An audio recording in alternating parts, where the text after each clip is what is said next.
Хайде с мен да пуснем една фалшива оферта. Днес влизаме в обувките на брокер, който няма какво да продава, но пък много му се продава и решава да пусне една фалшива офертичка. Офертичка. Така, първо трябва да си избера снимките. Пиша тук. Много як апартамент. Излизат много снимки, харесвам си най-красивия, копирам и вече снимката е моя. Качвам я с цена 5 лева, да е атрактивна. Публикувам и вече чакам някой да ми се обади. Ало, да. Да, за обява 1, 2, 3 ли се обаждате? Да, госпожо, какво да ви кажа? Дали има нещо специфично? Ами първо да знаете, че тази цена е в евро. А курсът ни е 1:1, защото каквото виждате, това получавате. Да. И е без ДДС. И разбира се, трябва да се умножи след това по 3,14. Знаете, Питагоровата теорема. Всичко в този живот се умножава по 3,14 и разбира се, повдигаме на квадрат. Как, защо на квадрат? На триъгълник ли да повдигнем? Да. И това е цената на 1 квадратен метър, нали?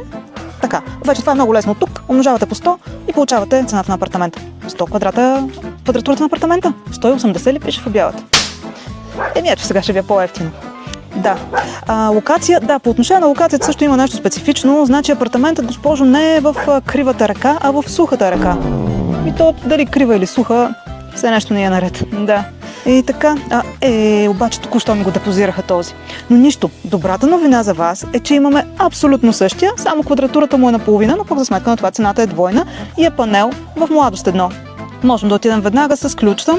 Апартамента е уникален. Значи на корица на списание е бил наш дом през 90-те години и от тогава така стои, защото е автентичен. И да, тези неща трябва да се пазят.